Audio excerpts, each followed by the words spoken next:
शांति। ओम शांति। ओम शांति। ओम शांति। 24 अप्रैल 2026। 24 अप्रैल 2026 बाबा ने कहा, मीठे बच्चे अब वापस घर जाना है, इसलिए देह भान को भूल अपने को अशरीरी आत्मा समझो, सबसे ममत्व मिटा दो। अब वापस घर जाना है, इसलिए देह भान को भूल अपने को अशरीरी आत्मा समझो, सबसे ममत्व मिटा दो। प्रश्न: संगम पर तुम बच्चे बाप से कौन सा अकल सीखते हो? संगम पर तुम बच्चे बाप से कौन सा अकल सीखते हो? उत्तर: तमो प्रधान से सतो प्रधान कैसे बने, अपनी तकदीर ऊंची कैसी बनाए, ये अकल अभी ही तुम सीखते हो। जो जितना योग युक्त और ज्ञान युक्त बने हैं, उनकी उतनी उन्नति होती रहती है। उन्नति करने वाले बच्चे कभी भी छिप नहीं सकते। बाप हर एक बच्चे की एक्ट से समझते हैं कि कौन सा बच्चा अपनी ऊंची तकदीर बना रहा है। कर्मों से बाबा को कैसे पता चलता है कि ये बच्चा अपनी तकदीर ऊंची बना रहा है? उनके कर्मों से।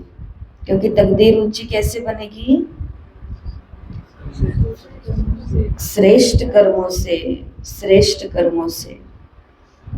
गीत है मरना तेरी गली में। ओम शांति। सब बच्चों ने ये गीत सुना।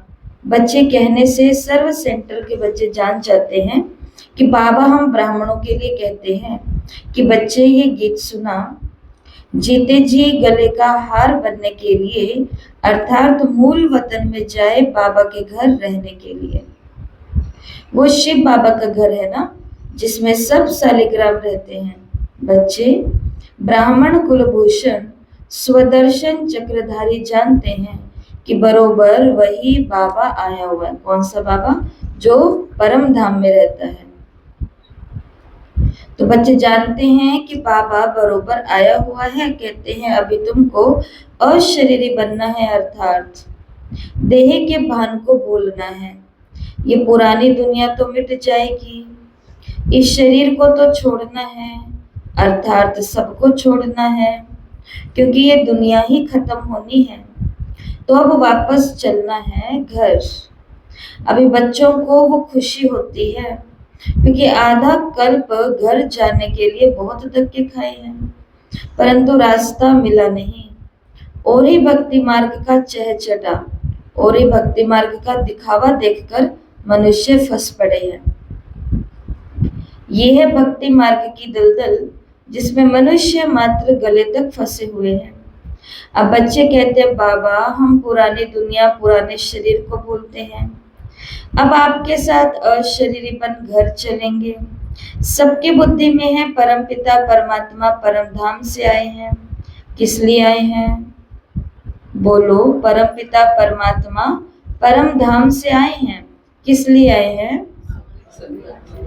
सबको पावन बनाने और घर ले जाने।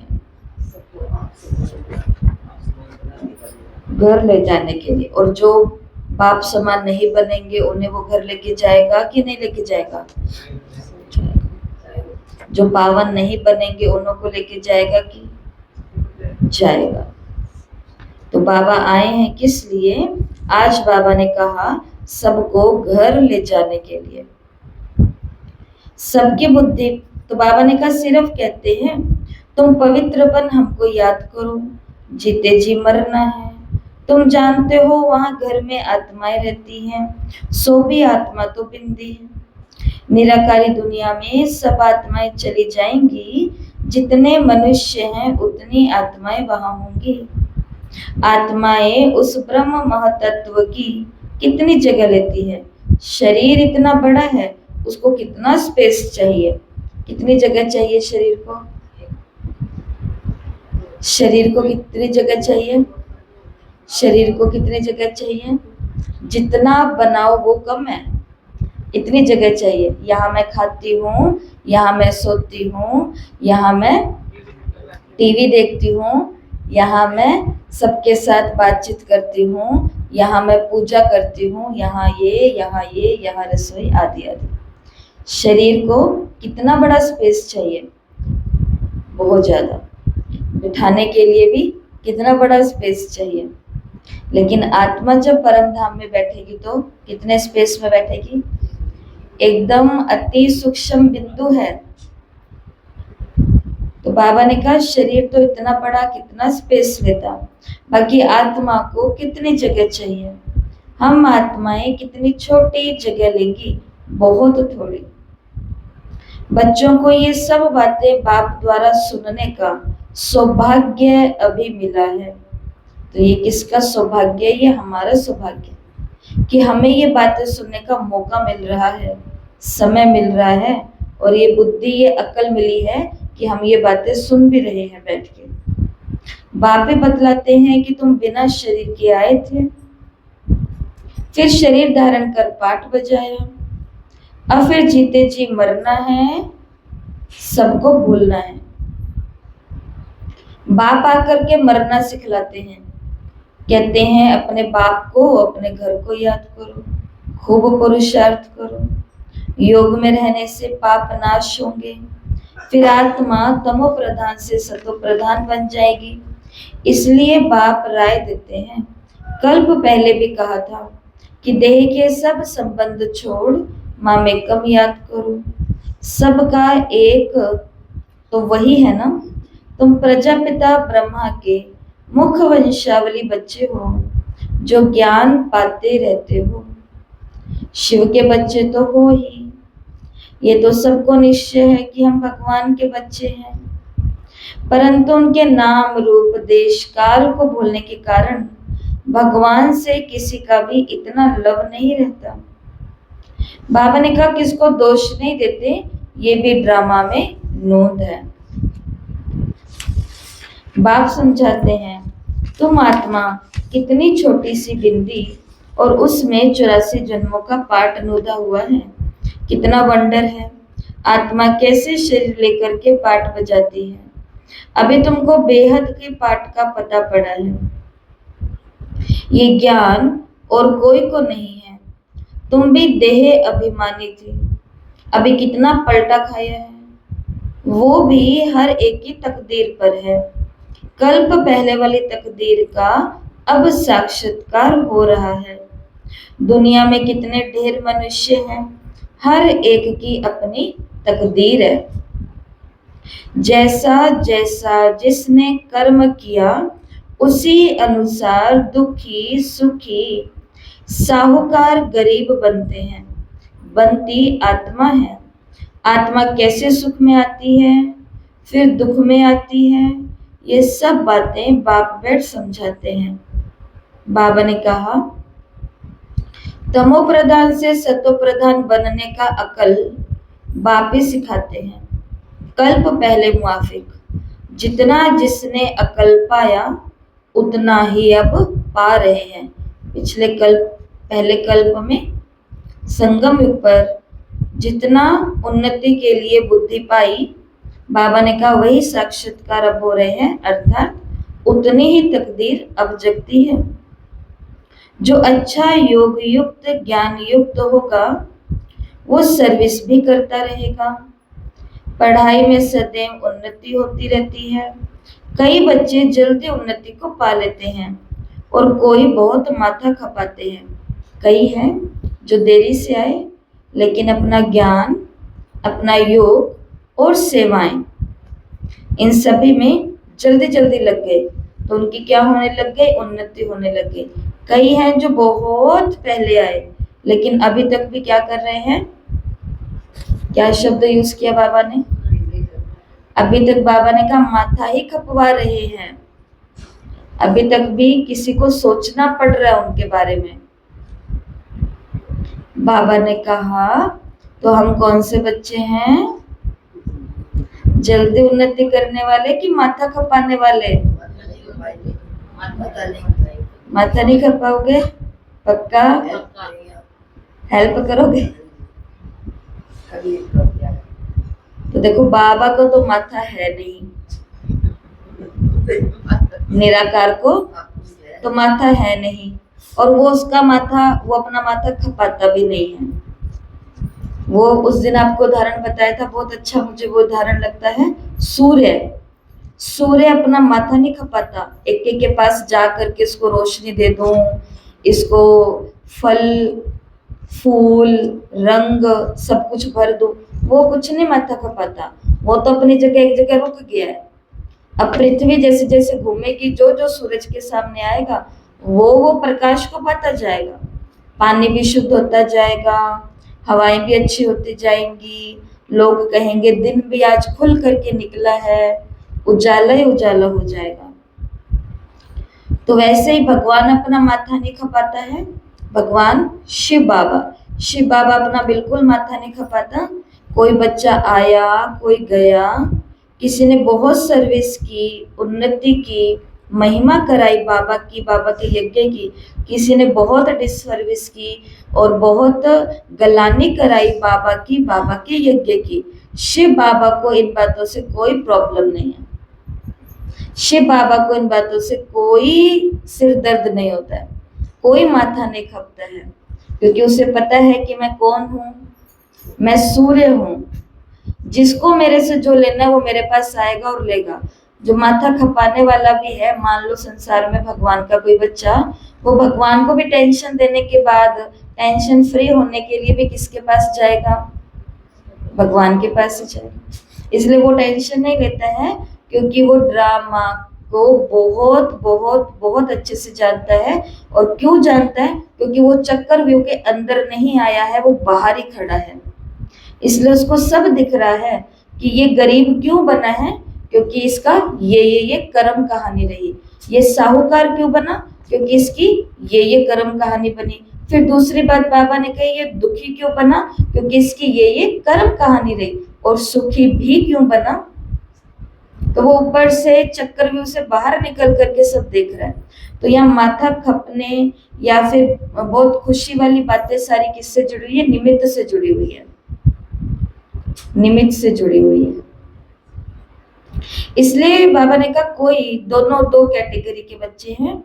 कोई बच्चे तो जल्दी जल्दी उन्नति को पा लेते हैं, कोई बहुत माथा खपाते। यहाँ ऐसे ही है, कल्प पहले मुआफिक जो जो उन्नति करते हैं वो छिपे नहीं रह सकते। कल की मुरली में कहा, जो जो पाप करते हैं वो छिपे नहीं रह सकते। इस इंद्र सभा में बाबा संदेशों के द्वारा बता देते हैं ये पाप करके आया है। और आज बाबा ने कहा, जो बहुत अच्छे ज्ञान युक्त, योग युक्त और उन्नति प्राप्त करने वाले हैं वो भी छिपे नहीं रह सकते। तो छिपता हीरो भी नहीं है, छिपता विलन भी नहीं है, दोनों ही नहीं छिप रहे हैं। बाप तो जानते हैं ना, सबका कनेक्शन शिव बाबा से है। ये भी बच्चों की एक्ट देखते समझ जाते हैं, ये भी बच्चों की एक्ट देखते हैं समझ जाते हैं, तो वो भी देखते हैं। इसमें भल बाबा ने कहा, इनसे भल कोई छिपा है, परंतु शिव बाबा से तो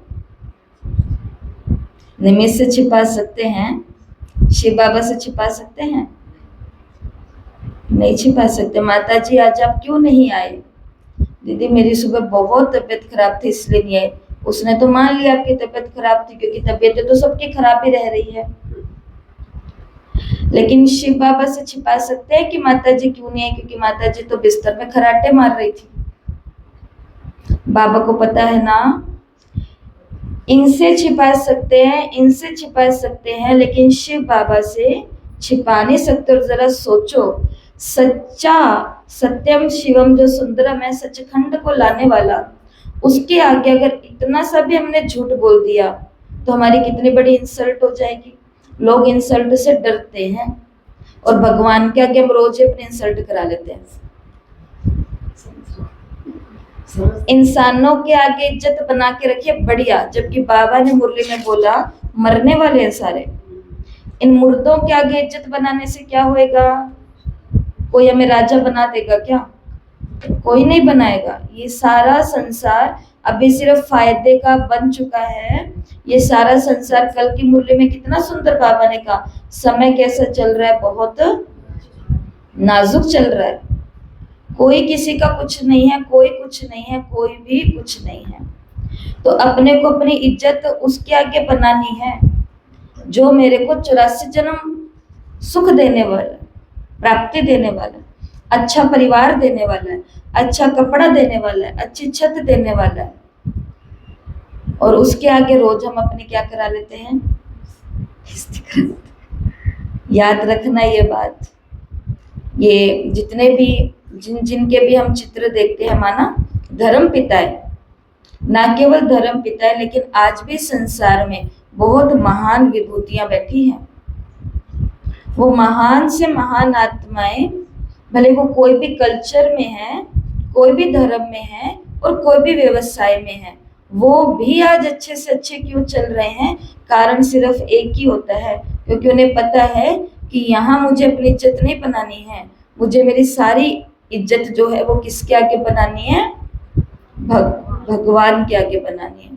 और भगवान क्या आती है मुरली हमारी, कि जो प्रभु के प्रिय होते हैं वो सारे जगत के प्रिय तो अपने आप ही बन जाते हैं। तो बाबा ने आज ये पक्का कराया। ये बात हल्की नहीं है ना, इसके लिए थोड़ी सी हमने इसके ऊपर चर्चा कर ली, ताकि हमको याद रहे कि जो बात बात में थोड़े से बहाने और झूठ और ऐसी चालाकियां करते हैं, इससे किसी का कोई फायदा और कोई नुकसान नहीं होने वाला, कोई काम बनने नहीं वाले, कोई काम रुकने नहीं वाले। लेकिन उसके आगे मेरी थोड़ी इज्जत बनी रहनी चाहिए तो अच्छा रहेगा। तो शिव बाबा ने कहा, देखो कि इनसे भल कोई छिपाए, परंतु शिव बाबा से तो नहीं छिपा सकेंगे। भक्ति मार्ग में ही परमात्मा से नहीं छिपा सकते। अंडरलाइन करना, भक्ति मार्ग में ही परमात्मा से नहीं छिपा सकते, तो ज्ञान मार्ग में कैसे छिपा सकते? भक्ति में तो पता ही नहीं कौन से वाला भगवान है, इतने सारे हैं, सब भगवान है। इधर तो पहचान और मिल गई है, भगवान कौन है? वो सर्वशक्तिमान है। तो बाबा ने कहा उधर ही नहीं छिपा सके तो यहाँ कैसे छिपा सकेंगे? बाप समझाते रहते हैं, पढ़ाई तो बहुत सहज है, कर्म भी करना है, रहना भी मित्र संबंधियों के साथ इसी पुरानी दुनिया में है, वहां रह करके मेहनत करनी है। यहाँ रहकर पुरुषार्थ करने वालों से वहां घर में रह पुरुषार्थ करने वाले भी तीखे हो सकते हैं। लगन, अगर लगन हो तो सेवा केंद्र पर जो बैठे हैं उनसे अच्छा पुरुषार्थ एक ग्रस्त में रहने वाली जो आत्मा है वो कर सकती है। चांस है। अगर ऐसी लगन है तो कैसी लगन?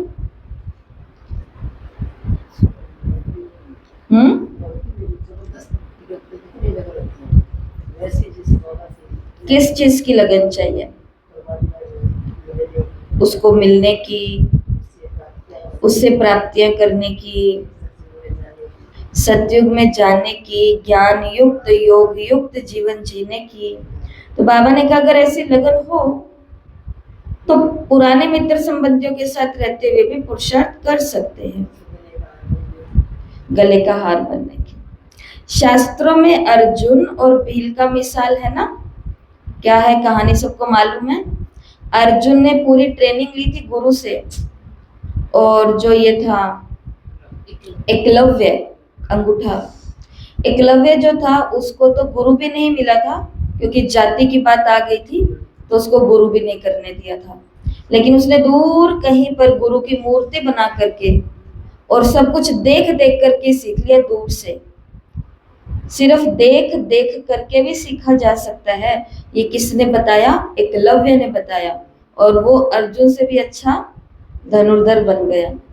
फिर जब गुरुजी ने देखा कि मेरी तो फोटो लगा करके मुझे गुरु बना करके किया है, तो क्या मांग लिया?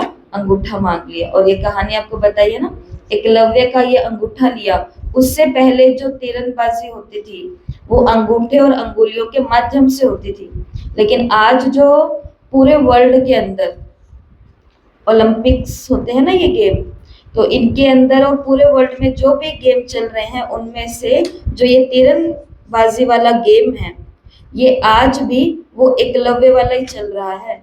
बिना अंगूठे के भी एकलव्य ने फिर 2 अंगुलियों से तीर चलाना सीख लिया। तो आज भी जो कंपटीशन होते हैं वो अंगूठे वाले से नहीं होते हैं, सिर्फ अंगुली वाले से होते हैं।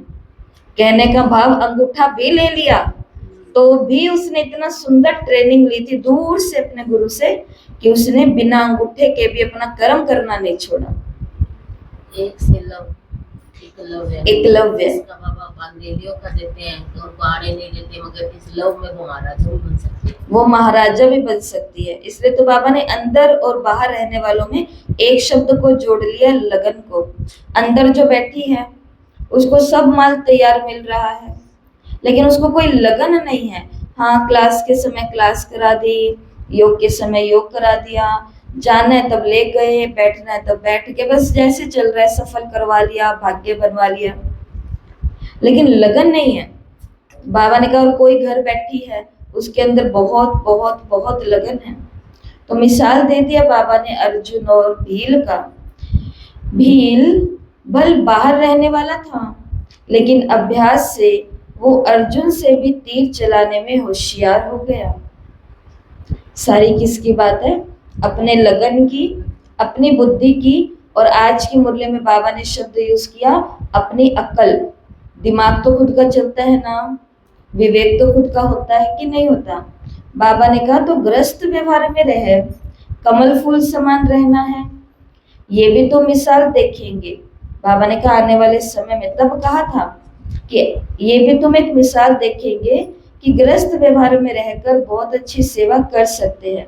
और हम तो देख रहे हैं ना आंखों से, ये जो स्थान हमें मिला हुआ है ये ग्रस्तियों का ही स्थान मिला हुआ है कि कोई ग्रस्त में रह करके भी इतनी अच्छी सेवाएं कर पा रहा है कि एक स्थान से अनेक स्थान बनते जा रहे हैं। तो हम तो अपनी आंखों से बाबा ने जिसकी भविष्यवाणी की, आज तो हम उसी स्थान पर ही बैठे हैं। तो गृहस्थी शिक्षा दी थी, मूर्ति बना के सिखा दिया, सब सिखा दिया, इतनी लगन थी। पहले पहले जब बांधेलिया बाबा के पास कराची में, हैदराबाद और कराची दोनों जगह 2 साल वहाँ और 12 साल वहाँ, तो 14 साल का ये जो बाबा का वहाँ पर पाठ चला, तो बहुत बहनें और माताओं को घर वाले आने नहीं देते थे, तालों में बंद रखते थे। तो लेकिन उन को क्या होता था, वो हैं जो वहाँ जा करके बाबा से ज्ञान सुन करके आ रहे हैं। और वो थी जो सुबह उठती थी ब्रह्म मुहूर्त में 2:30 बजे 3 बजे, और उस समय बाबा उनकी रस्सी को ऊपर खींच लेते था। जो मुरली उधर होती थी वो मुरली सुबह वो ध्यान में सुन लेती थी, सूक्ष्म वतन में जा करके। भाग्य विधाता बुक है हमारी, तो वो पढ़नी चाहिए। अभी पार्ट्स हैं उसके, तो वो पढ़ेंगे तो पता चलेगा कि कितने रहस्यमय कार्य हुए थे, हो रहे हैं आज भी, और होंगे भी आगे चल करके भी। तो फिर बाद में जब उनके बंधन छूटे या उनको मुरली लेटर ये सब कुछ मिलते थे, तो वो कहती थी ये तो सुबह ही मुझे बाबा ने सुना दिया। तो ध्यान में वही बात कि मूर्ति के अंदर इतनी लगन थी कि मूर्ति ने ही तीर चलाना सिखा दिया। ज्ञान नहीं था, फिर वो डायरियां भर रखी थी। जब उन्होंने ज्ञान सुना तो उन्होंने बता दिया, फिर उन्होंने बता दिया कि सूक्ष्म वतन में सारा मेरे को बाबा ने ज्ञान सुनाया। ऐसे ऐसे अनुभव है। लेकिन बाबा ने कहा क्या चाहिए, फिर भी लगन चाहिए। बाकी अगर सब चीजें हमको आराम से मिल गई है, हाँ चले जाते हैं, सुन लेते हैं, कोई बात नहीं, सब कर रहे हैं, हम भी थोड़ा सा कुछ कर देते हैं, तो इसे लगन तो नहीं कहा जाता। गृहस्थ में रह करके भी बहुत अच्छी सर्विस कर सकते हैं, वो जास्ती वृद्धि को पालेंगे। यहाँ रहने वालों को माया छोड़ती नहीं है। ऐसे नहीं कि बाबा के पास आने से छूट जाते हैं, नहीं, हर एक का अपना अपना पुरुषार्थ है। गृहस्थ व्यवहार में रहने वाले यहाँ रहने वालों से अच्छा पुरुषार्थ कर सकते हैं, बहुत अच्छी बहादुरी दिखा सकते हैं। सत्य का मतलब होता है कि मौका है, थोड़ी सी हिम्मत करो तो हो सकता है। उनको ही महावीर कहा जाता है जो घर गृहस्थ व्यवहार में रहकर कमल फूल समान बन करके दिखाएं। कहेंगे बाबा आपने तो छोड़ा है। बाबा कहते हैं हमने कहाँ छोड़ा है, मुझे छोड़ करके गए हैं। बाबा तो किसी को भी छोड़ नहीं आए, घर में और ही बच्चे आ गए। बाकी कन्याओं के लिए तो बाबा कहते हैं कि तुम ये ईश्वरीय सर्विस करो। ये भी बाबा है, वो भी बाबा है। परिवार के अंदर जो है वो भी बाबा ही है, और यहाँ भी तुमको कौन मिलेगा? बाबा मिलेगा। कुमार बहुत आए लेकिन चल न सके, कन्याएं फिर भी अच्छी हैं। एक कन्या 100 ब्राह्मणों से उत्तम गिनी जाती है। तो कन्या वो जो 21 कुल का उद्धार करे, ज्ञान के बाण मारे। मात्र कन्या होने से भी कुछ नहीं होगा।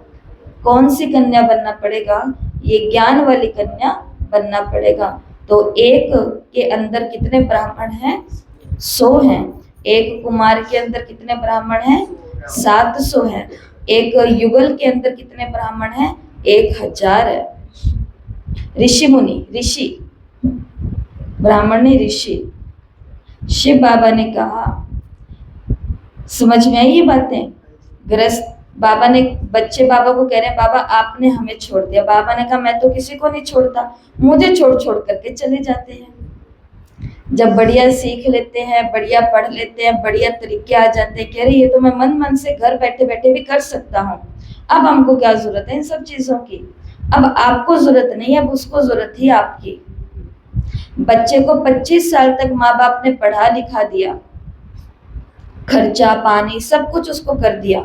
अब 25 साल के बाद बच्चा अपने पैरों पर खड़ा हो गया और ये उड़ करके चला गया विदेश। अब समय था जब मैं 25 साल माँ बाप को बैठ करके देता। उनको अब आपसे कुछ नहीं चाहिए, आपको उनसे कुछ नहीं चाहिए। लेकिन अब हमारी बारी तो हमारी थी ना, कि जब हम योग्य बन गए हैं, हमारे अंदर सारी बुद्धि आ गई है, हमने सब इनसे सीख लिया है, तो अब समय है कि हम अब आपका क्या बनेंगे? मम्मी पापा हैंड बनेंगे, हम आपके लिए सब कुछ करेंगे। होना तो ये चाहिए। लेकिन बाबा ने कहा, बाबा से सब सीख सीख करके और बाबा को छोड़ करके चले गए, और छोड़ करके गए और बाबा के जैसा ही कार्य शुरू कर लिया। ऐसा होता है। कुमार भी बहुत आए, वो भी नहीं चल पाए। लेकिन कन्याओं के लिए तो बाबा कहते हैं कि तुम यहाँ रहो, ईश्वरीय सेवा करो। बाकी जो गृहस्थ में रहते हैं वो भी बेके ठहरे, आगे चल उन्हों का भी बंधन खलास हो जाएगा। बाबा ने कहा सर्विस तो करनी है ना। कई सर्विस करने वाले बच्चे बाप दादा के दिल पर चढ़े हुए हैं, जो हजारों का कल्याण कर रहे हैं। तो ऐसे सर्विसेबल बच्चों पर आशीर्वाद आती रहेगी। बाबा की आशीर्वाद सर्विसेबल बच्चे को जाती है। वे दिल पर चढ़े रहेंगे, जो दिल पर है वही तख्त पर बैठेंगे। संगम पर बाबा के दिल पर चढ़ना होगा तो सतयुग में उस सिंहासन पर, उस तख्त पर बैठेंगे। बाबा कहते हैं आपस में मिलकर युक्ति रचो, सबको मार्ग दिखाने की। चित्र भी बनते रहते हैं। ये सब प्रैक्टिकल बातें हैं। अभी तुम समझते हो कि परम पिता परमात्मा निराकार है, वो भी बिंदी है, परंतु वो नॉलेजफुल पतित पावन है। आत्मा भी बिंदी है। बच्चा फिर भी छोटा होता है, बच्चा फिर भी छोटा होता है। बाप और बच्चे में फर्क तो होता है ना। आजकल तो 15-16 वर्ष वाले भी बाप बन जाते हैं। आजकल की बात है, लेकिन ये आजकल की बात नहीं है। आज से 50 साल पहले की बातें चल रही है। तब बाबा ने कहा ऐसा संसार है, तो भी बच्चा उनसे तो छोटा ठहरा ना। बच्चा भले बाप बन जाए, लेकिन अपने बाप से तो छोटा ही ठहरेगा। शादी जल्दी करेंगे तो जल्दी ही बाप बनेगा, लेकिन अपने बाप से तो सदा ही क्या रहेगा। यहाँ वंडर देखो, बाप भी आत्मा, बच्चा भी आत्मा। यहाँ पर तो साइज भी एक जैसा है, रूप भी एक जैसा है। इसीलिए थोड़ा सा कंफ्यूजन हो गई। बच्चा सो बाप कर दिया, आत्मा सो परमात्मा कर दिया। लेकिन बाबा ने कहा बाप तो फिर भी साइज और रूप में कंफ्यूज।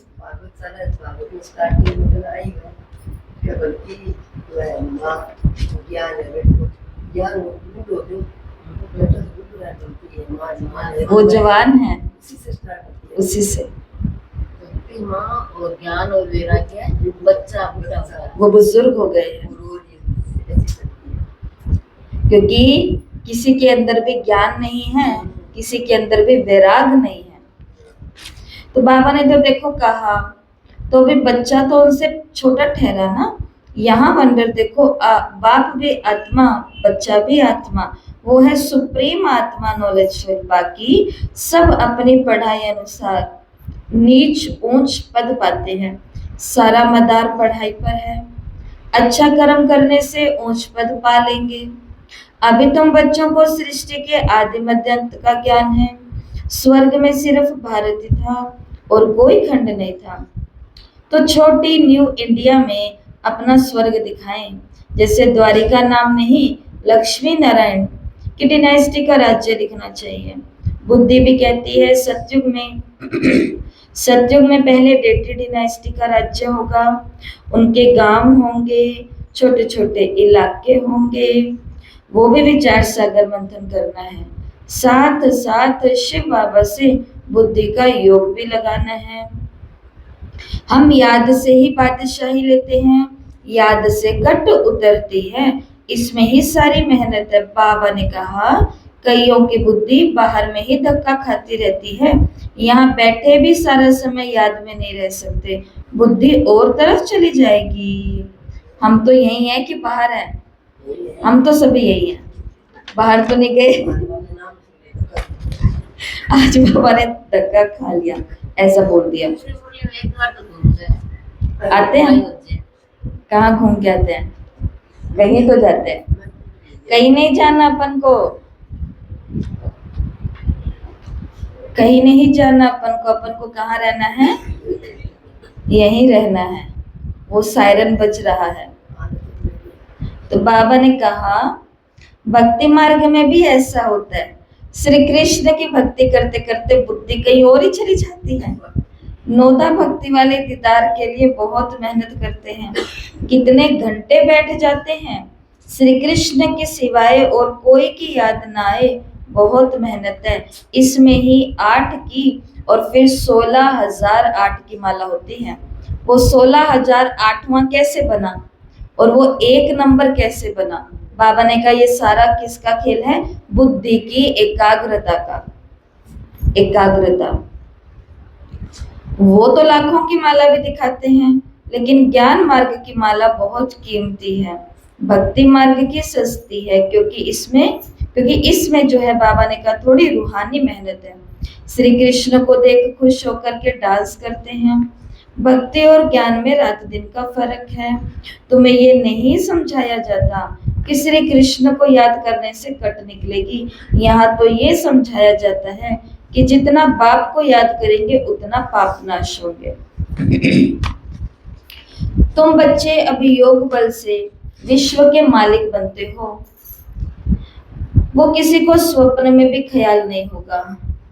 श्री कृष्ण ने कोई लड़ाई आदि नहीं लड़ी, विश्व का मालिक फिर कैसे बना ये तुम बच्चे जानते हो। बाप कहते हैं योग बल से तुम अपनी ही राजाई लेते हो, तो राजाई मिलेगी कौन से बल से? योग बल से।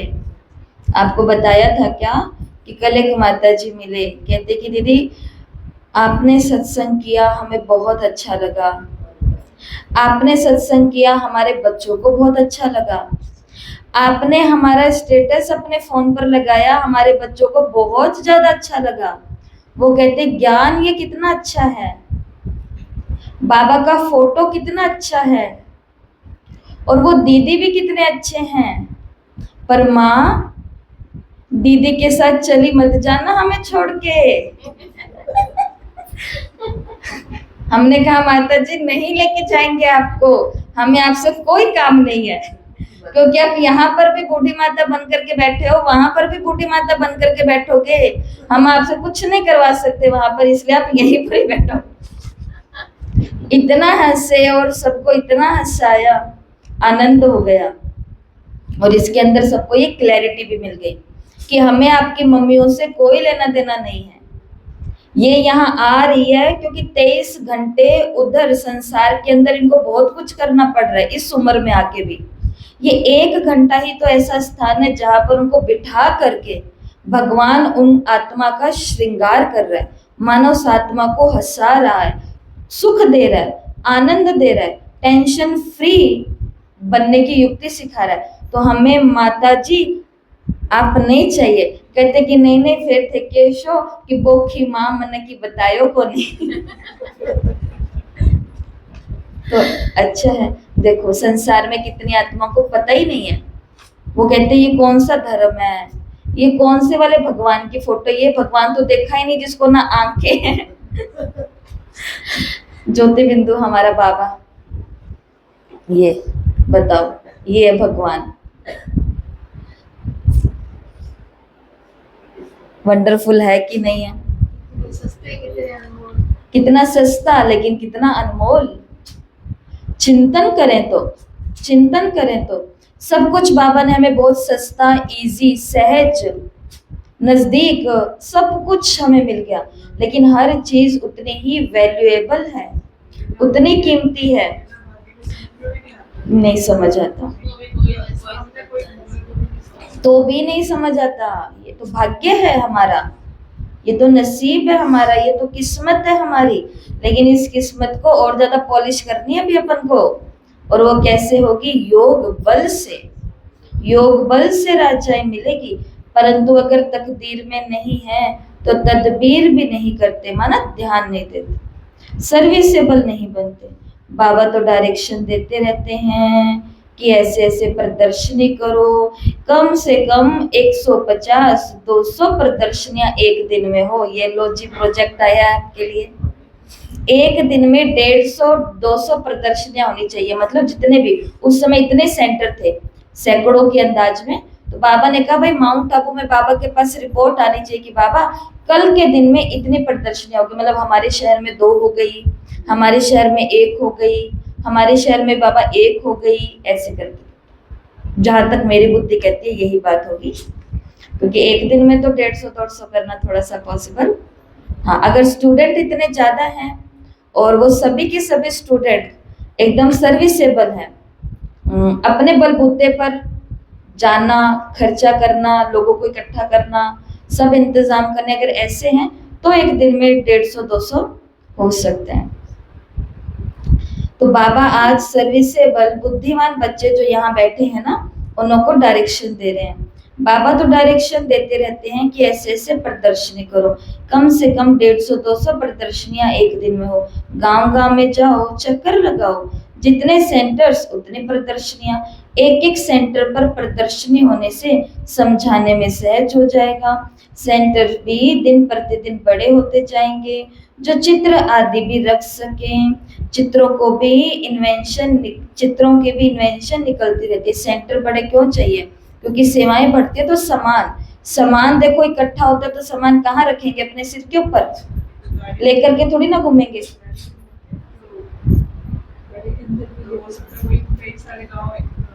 कवर कर लेते हैं।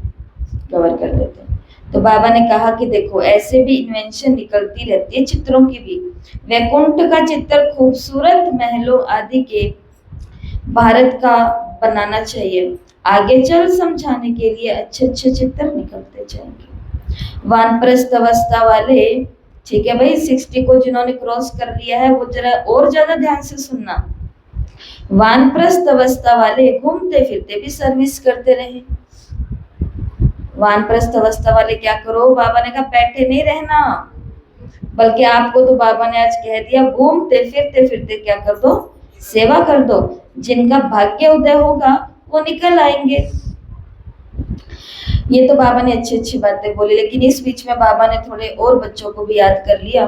कई बच्चे कुकर्म करके अपनी आबरू गवाते हैं, अपनी इज्जत गवाते हैं। तो यज्ञ की भी इज्जत गवाते। अब जरा सोचो, एक आत्मा है जो गांव गांव घूम घूम करके बाबा का प्रचार करने में लगी हुई है, और एक आत्मा है जो गली गली घर घर में घूम घूम के उस आत्मा का नाम खराब करने में लगी हुई है। तो वो आत्मा अपनी तो इज्जत गवाएगी, साथ में किसकी इज्जत जा रही है? बाबा की इज्जत जा रही है। और साथ में कितना बड़ा कुकर्म हो रहा है, भला किसी का कर ना सको तो बुरा किसी का मत करना। गीत भजन बहुत गा लिए हमने, पर करते समय भूल हो ही जाती है कि हम भला तो नहीं कर पाए। लो भाई, बाबा हमसे नहीं घूमा जाता गांव गांव में, लेकिन ऐसे कुकर्म तो ना करें कि जो घूम रहे हैं उनकी आबरू तो रखें, यज्ञ की आबरू तो रखें। लेकिन बाबा ने तो कहा कई बच्चे ऐसे कुकर्म भी करते हैं, जैसी चलन होगी वैसा पद पा लेंगे। जो बहुतों को सुख देते हैं उनका तो नाम भी गाया जाता है। अभी सर्वगुण संपन्न तो बने नहीं है ना, कोई कोई बड़ी अच्छी सर्विस कर रहे हैं। ऐसे ऐसे के नाम सुन करके बाबा तो खुश होते हैं। सर्विसेबल बच्चों को देख करके बाबा खुश होगा ना, तो सर्विस वाले का नाम सुन के भी खुशी होती है और मुख देख करके भी खुशी होती है। अच्छी सर्विस में मेहनत करते रहते हैं, सेंटर्स भी खोलते रहते हैं जिसमें हजारों का कल्याण होगा। उनके द्वारा फिर बहुत निकलते जाएंगे। संपूर्ण तो कोई बना नहीं है, भूले भी कुछ ना कुछ हो जाती हैं, माया छोड़ती नहीं। अब जो ये सेंटर खोल रहे हैं ना, बाबा ने कहा इनके ऊपर भी डंडा लेकर के मत खड़े रहना, क्योंकि ये भी क्या कर रहे हैं, पुरुषार्थ कर रहे हैं। अपने निजी पुरुषार्थ मतलब अपने भी 63 जन्मों के बुरे संस्कारों को परिवर्तन कर रहे हैं, अपने भी 63 जन्मों के संस्कार पाप कर्मों के बोझों को काट रहे हैं। उसके बीच में ये इतनी सेवाएं कर रहे हैं, तो इनसे भूलें हो सकती हैं, क्योंकि सर्वगुण संपन्न अभी तक कोई नहीं बना। वो नहीं सुनी थी कहानी कि वो एक कर्मचारी है, एक भाई है जो घर से भी दुखी है, ऑफिस से भी दुखी है, जहां भी जाता है दुखी हो जाता है। तो अपने गुरुजी के पास जाता है, गुरुजी को जाकर के बोलता है कि गुरुजी मेरे को बस ऐसे कोई छड़ी दे दो आप, जो मेरे लिए ये लोग सोचते क्या मुझे पता चल जाए, मैं किसी के भी सिर पर रखूं। तो गुरु कहते हैं कि इन बातों में कुछ नहीं रखा बेटा। वो कहता है कि नहीं गुरुजी, लोग मेरे सामने क्या है, मेरे पीछे क्या है, मेरे घर वाले मेरे मुंह पे क्या बोलते हैं, मन में मेरे लिए क्या सोचते हैं, मेरे ऑफिस वाले सीनियर जूनियर मेरे मुंह पर क्या बोलते हैं, मेरे लिए मन में क्या सोचते हैं। गुरुजी मुझे नहीं पता, मुझे ये दो, मेरे को बहुत टेंशन रहता है। तो गुरुजी से बहुत आग्रह करने के बाद में गुरुजी ने वो चमत्कारी छड़ी तो दे दी। गुरुजी ने बोला ये लो बेटा, ये छड़ी तुम जिसके भी सिर पर रखोगे वो तुम्हारे लिए अपने मन में क्या सोच रहा है तुम्हें सब साफ साफ दिखाई दे जाएगा। वो कहते हैं थैंक यू गुरुजी। पर जाने से पहले वो एक जबरदस्त काम कर देता है, वो छड़ी सबसे पहले गुरु के सिर पर रखता है कि गुरुजी पहले ये चेक कर लो कि आप मेरे लिए क्या सोच रहे हो। यहाँ पर रॉन्ग हो गया कि जिसने हमको दिया हम उनकी चेकिंग करेंगे क्या, कि ये हमको ज्ञान सुना रही, हम थोड़ी इनकी चेकिंग कर ले, ये कितने घंटे योग करती हैं, ये हमको इतनी मोटी मोटी बातें बता रही है, थोड़ी इनके घरों की हम तहकीकात कर लें कि ये लोग कैसे रहते हैं। तो ये तो इसलिए आज की मुरली पढ़ लेना, इसी बात से जुड़ी हुई है। 2 मार्च की मुरली है 1985 की। उस मुरली में बाबा ने कहा कि तुम बस एक ही भूल करते हो। जब ज्ञान में समझदार हो जाते हो ना, बाबा ने कहा बस एक ही भूल करते हो, वो भूल ये है कि बनाने वाले को भूल जाते हो। मैं ये बन गया, मैंने ये सेंटर बना लिया, ये तो याद रह गया तुम्हें, लेकिन मुझसे ये बनवाया किसने था वो भूल गया। ऐसे मैं ज्ञान में होशियार हो गई, लेकिन मेरे को ज्ञान में बुद्धि में लाया किसने था, बुद्धिवानों की बुद्धि ने। तो वो छड़ी वाला काम कर देते हैं कभी कभी। तो बाबा ने कहा संपूर्ण तो नहीं बने हैं, लेट गो, भूले कुछ ना कुछ होती रहती, माया तो नहीं छोड़ती किसी को भी। जितनी सर्विस कर अपनी उन्नति करते जाएंगे उतना दिल पर चढ़ेंगे और उतना ही ऊंच पद पाएंगे। फिर कलप कलप ऐसे ही होगा, ऐसा ही पद मिलेगा। शिव बाबा से तो कोई छिपा नहीं सकता। अंत में हर एक को अपने कर्मों का साक्षात्कार हो जाएगा। फिर क्या कर सकेंगे? बाबा ने कहा जार जार रोना पड़ेगा।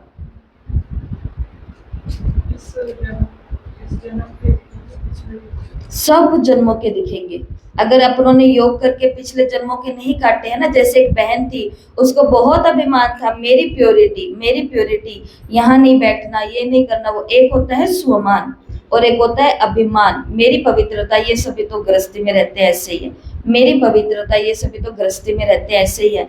उसको साक्षात्कार करा दिया भगवान ने पिछले जन्मों का, और वो पिछले किसी जन्मों में ऐसी कोई स्त्री थी जो देह का कार्य करती थी। तो वो इतना पश्चाताप के अंदर रहने लगी, इतना पश्चाताप के अंदर रहने लगी कि ये तो मैं तो इतने बुरे काम करके आई हूँ और मैं इन लोगों को कितना बुरा बुरा बोलती हूँ। समझ गए ना?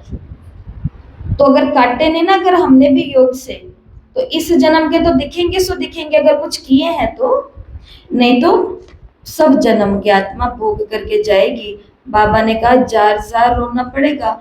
इसलिए बाबा समझाते रहते, कोई भी ऐसा कर्म नहीं करो जो अंत में सजा के भागी बनो, पश्चाताप करना पड़े। क्योंकि 4 आगों में से एक आग कौन सी लगेगी? पश्चाताप की आग। बताओ 4 आगे कौन कौन सी थी? किस किस को याद है? हाथ ऊपर करना। अंत समय 4 प्रकार की आग लगेगी। कौन कौन सी? बस हाथ ऊपर करो, क्योंकि हमें अपनी पढ़ाई तो पता होनी चाहिए, तो ही उन आगों से बचेंगे कैसे?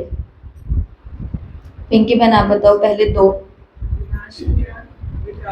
बस 2 आप बताओ। एक तो पश्चाताप, पश्चाताप की, देह के समान, देह के संबंध, ये अभिमान, पदार्थ, इन सभी की भी आग लगेगी। मतलब मुझे तो ये चाहिए ही, इतने में हो जाएगा। 4 प्रकार की आग लगेगी और बाबा ने इन 4 प्रकार की आगों से बचने का साधन क्या है ये भी बताया था। विनाश की आग से कौन बच पाएगा? उसके लिए क्या साधन है? विनाश की आग से बचने का क्या साधन है? निर्भयता की शक्ति। दिनचर्या में छोटे छोटे हादसे होते हैं, डरना नहीं है, निर्भय रहो, तो विनाश की आग से भी बच जाएंगे। विकारों की आग से बचने का साधन क्या है? सारे के सारे संबंध एक से जुड़ने। कोई यहाँ पापा नहीं है, कोई यहाँ भैया नहीं है, कोई यहाँ छोटी बड़ी बहन नहीं है, कोई यहाँ पत्नी नहीं है, कोई यहाँ मम्मी नहीं है, कोई यहाँ फलाना नहीं है, कोई यहाँ, और काका मामा चाचा इनों को तो थोड़ा किनारे कर दो।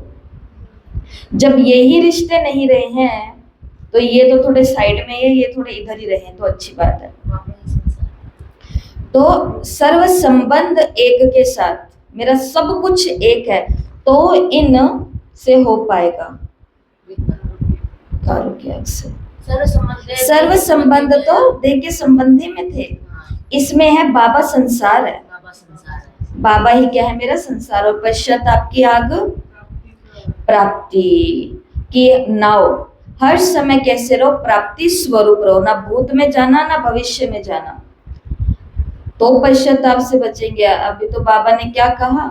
नहीं तो सजा का भागी बनना पड़ेगा, परंतु किसी को भी समझाओ तो उसकी तकदीर में नहीं है तो वो तदबीर भी नहीं करते। आजकल तो मनुष्य बाप को ही नहीं जानते, भगवान को याद करते हैं लेकिन जानते नहीं, उनका कहना भी तो नहीं मानते। अभी उस बेहद के बाप से तुम्हें सत्युगी स्वराज्य का वर्षा मिलता है सेकंड में। शिव बाबा का नाम तो सभी पसंद करते हैं ना, बच्चे जानते हैं उस बेहद के बाप से स्वर्ग का वर्षा मिल रहा है। अच्छा, मीठे मीठे सिकिलदे बच्चों प्रति माता पिता बाप दादा का याद प्यार और गुड मॉर्निंग। रूहानी बाप की रूहानी बच्चों को नमस्ते। हम रूहानी बच्चों की रूहानी माता पिता बाप दादा को याद प्यार नमस्ते, गुड मॉर्निंग, ओम शांति। शुक्रिया बाबा, शुक्रिया बाबा। धारणा के लिए मुख्य सार। पहला, अपनी चलन से बाप का और यज्ञ का नाम बाला करना है। ऐसा कोई कर्म ना हो जो बाप की इज्जत जाए। आई ना समझ में?